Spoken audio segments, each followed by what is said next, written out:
So thank you for meeting with me today to talk about one of your competitive swimmers, Carrie.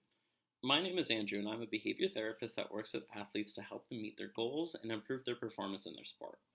Carrie approached me to help figure out some self-monitoring strategies and training techniques that would decrease her average stroke count on her 100-yard dash.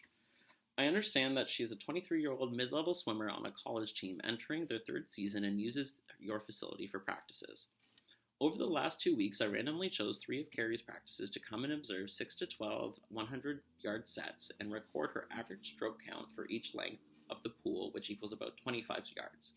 Beforehand, I watched a couple of videos and wrote out a definition of what full strokes look like, and then attended some team warm-ups to see her full ability and get an accurate measure of her performance. It's also helpful to record this information so we can graph it and see the change visually, which may actually be motivating for Carrie. I was able to calculate her average strokes per pool length during each 100-yard set, and what I saw was that Carrie's average performance of each 100-yard set was about 15 strokes per 25 yards. The self-monitoring strategy I would like Carrie to implement with your assistance is called visual feedback, and is essentially recording their average 25-yard stroke on a whiteboard after they complete a 100-yard set. It's easy to implement, cost-effective, and doesn't take a lot of time away from coaching all your other athletes. I'm going to walk you through how you can implement this procedure and assist Carrie in reducing her stroke count. The materials you can give Carrie include a dry erase board with a graph with X's already marked on each average stroke count for each 100-yard set, where the stroke count is on the y-axis and each 100-yard warm-up set is on the x-axis, like so. All Carrie has to do is count her strokes for each 25-yard length and report the average by erasing the corresponding X on the graph throughout each warm-up. So if Carrie got about 15 average strokes on her first 100-yard set, she would just erase that X there.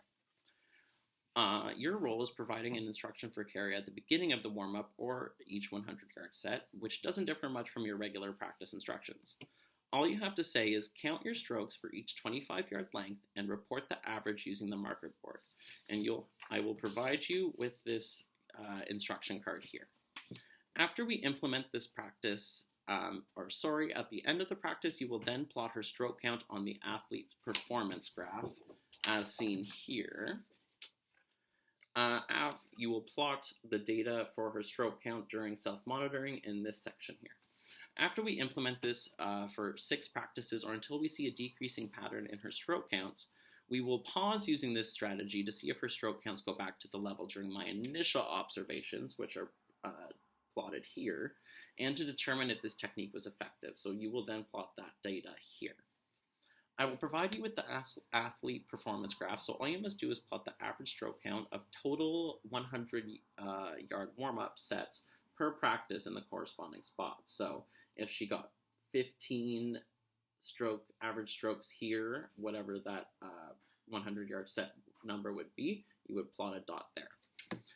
If needed, I can also attend some practices with you and give you some live training during the warm-up. It also sounds like a simple strategy, but it is effective, especially for athletes where there is a large mind-body connection. I have tried this strategy with other individuals in other college swimming programs, and it's shown to improve their stroke count and overall performance by an average decrease of almost 2 strokes per 25 yards, which is pretty good.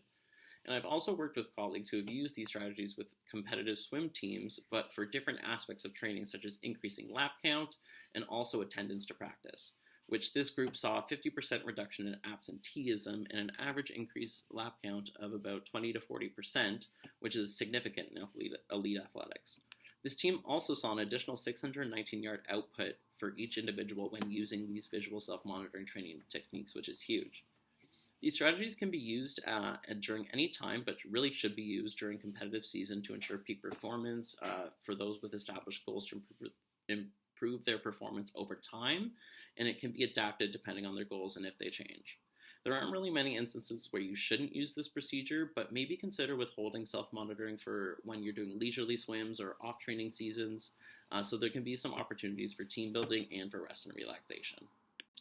Now that we've gone through the process of the self-monitoring strategy and technique, I'm going to give you some time to rehearse through it, and I'll give you some feedback. And again, if you need any more assistance, then I can come we can do some in-practice training.